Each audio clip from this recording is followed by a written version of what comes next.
Hello, പടം ഉണ്ടായിരുന്നു. അടിപൊളിയായിരുന്നു. ഓക്കെ, എന്താണ് പടത്തിന്റെ ബേസിക്കലി ഒരു ത്രെഡ്? എന്താണ്, എങ്ങനെയാണ് ഈ പടം പോണ ഒരു ഇതെങ്ങനെയായിരുന്നു? കാശ് കിട്ടി കഴിഞ്ഞാൽ മനുഷ്യന്മാരുടെ സ്വഭാവം മാറുന്നതാണ് എനിക്ക് തോന്നിയത്. ഓക്കെ, അപ്പം ഇപ്പൊ എന്താണ് ജസ്റ്റ് ഒരു മൊത്തത്തിൽ അങ്ങനെ പറയണ്ട, എന്താണ് അതിന്റെ ഇപ്പൊ പ്രേക്ഷകർക്ക് പറയാനുള്ളത് ഇപ്പൊ ഈ പടം കണ്ടിട്ട്? എനിക്ക് തോന്നിയത് എന്താണ്, കയ്യിൽ കാശില്ലെങ്കിലും ബുദ്ധിമുട്ടാണ്, കയ്യിൽ കാശ് വന്നാലും ബുദ്ധിമുട്ടാണ്. അതാണ് എനിക്ക് ഫീൽ ചെയ്തൊരു കാര്യം. ഓക്കെ, ഇതിന്റെ അത് ആക്ച്വലി ലോട്ടറി അടിച്ചിട്ട് പോണ ഒരു കഥ പോലെയാണല്ലോ ഇതിന്റെ ജനറൽ പോയിക്കൊണ്ടിരിക്കുന്നത്. അപ്പൊ ഇത് എങ്ങനെയാണ് ഇപ്പൊ ലൈക്ക് ബാക്കിയുള്ള പ്രേക്ഷകർ കാണുമ്പോൾ എങ്ങനെ ഇതിനെ കണക്ട് ചെയ്യാം, ഇതിനെ ആ ഒരു ഇത് പോണൊക്കെ എങ്ങനെയാണ്?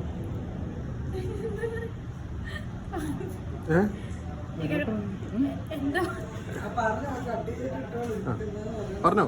എനിക്ക് പൊതുവെ ഇഷ്ടമായി പടം, കണ്ടിരിക്കാം. ആണല്ലേ. ചേച്ചി, എങ്ങനെ ഉണ്ടായിരുന്നു പടം? എങ്ങനെയുണ്ടായിരുന്നു? ബമ്പർ എന്നുള്ള മൂവി എങ്ങനെ ഉണ്ടായിരുന്നു? ബമ്പർ മൂവി അടിപൊളിയാണ്. നമുക്ക് ഈ ഒരു 2.5 മണിക്കൂർ നല്ലൊരു എക്സ്പീരിയൻസ് ആയിരുന്നു അത്. ഓക്കെ, പിന്നെ ഇതിന്റെ ഒരു മൊത്ത പശ്ചാത്തലം എന്ന് പറയുമ്പോൾ ഒരു ലോട്ടറി എടുക്കുക, തമിഴ്നാട്ടിൽ നിന്ന് ലോട്ടറി എടുക്കുക. അല്ല, കഥയല്ല, ജസ്റ്റ് അതെ അതിന്റെ ഒരു വൺ ലൈൻ പോലെ പറയുകയാണെങ്കിൽ അതാണ് ഇതിന്റെ ഒരു ജേണർ എന്ന് പറയുന്നത്. അപ്പൊ എങ്ങനെയാണ് അത്?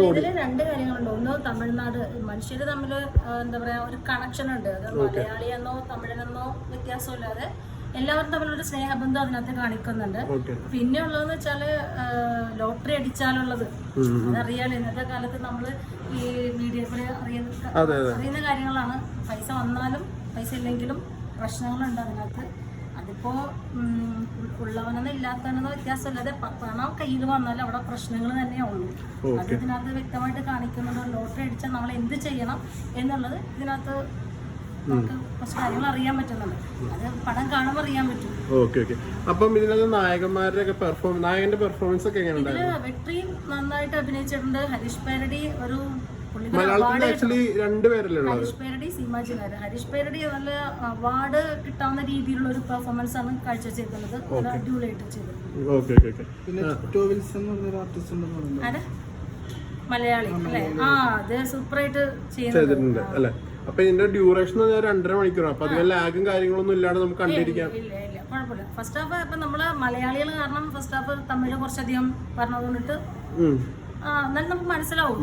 ഓക്കെ, പിന്നെ ഇതൊരു ആക്ച്വലി ത്രില്ലർ ജേണറാണ് പടം വരുന്നത് അല്ലെ? അപ്പൊ ഇത് കണ്ടു കഴിഞ്ഞാൽ ആൾക്കാർക്ക് അങ്ങനെ ബോർഡ് ചെയ്യാൻ പ്രശ്നങ്ങളൊന്നും ഇല്ലാത്തൊരു നല്ല ത്രില്ലായിട്ട് വിഷമം വരും. ഓക്കെ, അപ്പൊ ഇത് തിയേറ്ററിൽ തന്നെ പോയി എക്സ്പീരിയൻസ് ചെയ്യണമെന്നാണോ പറയുന്നത്? അതോ സ്വാധീനിക്കുന്ന ഒരു സിനിമയും കൂടിയാണ്. അതൊക്കെ അതല്ല ഞാൻ ചോദിക്കുന്നത്, തിയേറ്ററിൽ തന്നെ പോയി എക്സ്പീരിയൻസ് ചെയ്യണോ അതോ തിയേറ്റർ എക്സ്പീരിയൻസ് ചെയ്യേണ്ട പടം ഉണ്ടായിരുന്നു? നല്ല പടമായിരുന്നു കേട്ടോ. ഒരു ഫീൽ ഗുഡ് പടം. നല്ല ത്രെഡ് ഉണ്ട് കാണാനായിട്ട്. എൻഗേജിങ് ആണ്, കണ്ടിരിക്കാം. ഇൻട്രസ്റ്റിംഗ് ആണ്. ഇത് ആക്ച്വലി ഒരു ത്രില്ലർ കൈൻഡ് ഓഫ് ജേണറല്ലേ? അതായത് ലോട്ടറി അടിക്കുക, അതിന്റെ ഒരു പശ്ചാത്തലത്തിൽ പോണ ഒരു ഇതാണല്ലോ. ലോട്ടറി അടിക്കുന്ന സമയത്ത് കയ്യിൽ കുറച്ച് കാശ് വരുമ്പോൾ മനുഷ്യന്മാർക്ക് ഉണ്ടാകുന്ന ചിന്താഗതി, ഫ്രണ്ട്ഷിപ്പിൽ ഇടയിൽ ഉണ്ടാകുന്ന ടോട്ടലി പടം എൻഗേജ്ഡ് ആണ്. നമുക്ക് പടത്തില് നമ്മള് കൂടുതലായിട്ട് എന്താ ലാഗ് വരുന്നില്ല. കണ്ടിരിക്കാന്നല്ല, പടം ഫുള്ളി എൻഗേജ്ഡ് ആണ്. നമുക്ക് ബാക്കിയുള്ള പ്രേക്ഷകർക്ക് എന്താ പറയാനുള്ളത്? ഇത് റെക്കമെൻഡ് ചെയ്യാൻ എങ്ങനെയാണ് പടം? തീർച്ചയായിട്ടും വന്ന് കാണണം, കണ്ട് എക്സ്പീരിയൻസ് ചെയ്യാനാണ് ഞാൻ പറയുന്നത്. ഒരു തിയേറ്റർ എക്സ്പീരിയൻസ് ആണോ അതോ എങ്ങനെയാണ്? Theatre experience. ബ്രോ, പടം എങ്ങനെ ഉണ്ടായിരുന്നു? ആക്ച്വലി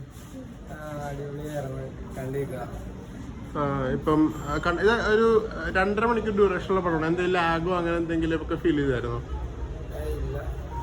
ഓക്കെ, ഇത് ആക്ച്വലി ഒരു ലോട്ടറി എടുക്കുന്ന കഥയാണ്. ഒരു ലോട്ടറി എടുക്കുന്നതാണല്ലോ എൻ്റെ ഒരു തീം എന്ന് പറയുന്നത്. അപ്പം അത് സംബന്ധിച്ചിട്ട് പോകുമ്പോൾ എങ്ങനെയാണ് ബ്രോയ്ക്ക് തോന്നിയ ഒരു ഇതെങ്ങനെയായിരുന്നു?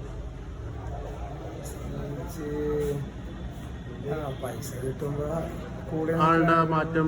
അതെ, ഓക്കെ. അപ്പം ഇത് ബ്രോ ഇപ്പൊ പ്രേക്ഷകരുടെ പറയുകയാണെന്നുണ്ടെങ്കിൽ ഇത് തിയേറ്റർ എക്സ്പീരിയൻസ് ചെയ്യാനുള്ള പടമാണോ? എന്താണ് ഒരു ഒപ്പീനിയൻ? ഷെയർ ചെയ്യാം. ഓക്കെ, അതെങ്ങനെ തിയേറ്ററിൽ തന്നെ പോയി കാണണോ അതോ എങ്ങനെയാണ്? നമ്മൾ OTT ആണോ ബെറ്റർ? എന്തായിരിക്കും ഓപ്ഷൻ? തിയേറ്ററിൽ തന്നെ എക്സ്പീരിയൻസ് ചെയ്യുന്നതാണോ നല്ലത്? അത് പല ആൾക്കാരുണ്ടാവുമല്ലോ, എല്ലാവർക്കും ഓരോരോ മനസ്സിലാവണമെന്നില്ല. ഓക്കെ, അപ്പൊ തിയേറ്ററിൽ തന്നെ എക്സ്പീരിയൻസ് ചെയ്യുന്നത് ബെറ്റർ എന്നുള്ള രീതിയിലല്ലേ? ഓക്കെ, അപ്പൊ താങ്ക് യു. നമ്മുടെ ശബരിമല പോലുള്ള കാര്യങ്ങൾ കാണിക്കണ്ടല്ലോ. അപ്പോൾ ഒരു കേരളത്തിന്റെ ഒരു ടച്ചൊക്കെ സിനിമയിൽ വന്നിട്ടുണ്ട്. അപ്പോൾ നിങ്ങൾക്ക് അത് കറക്റ്റ് ആയിട്ട് കണക്ട് ആയിട്ടുണ്ടായിരുന്നു? അല്ല, കണക്റ്റായെന്ന് ചോദിച്ചാൽ കണക്റ്റായിട്ടുണ്ടായിരുന്നു. ഓക്കെ. അപ്പൊ ഒരു പ്രേക്ഷകർക്ക് ഇപ്പൊ പറയുകയാണെന്നുണ്ടെങ്കിൽ ഇത് തിയേറ്ററിൽ തന്നെ പോയി കാണാനല്ലേ റെക്കമെൻഡ് ചെയ്യുള്ളൂ? അതെങ്ങനെയാണ് തിയേറ്ററിൽ പോയി വന്ന് കാണാൻ റെക്കമെൻഡ് ചെയ്യുള്ളൂ? ഓക്കെ, അപ്പോൾ താങ്ക് യു.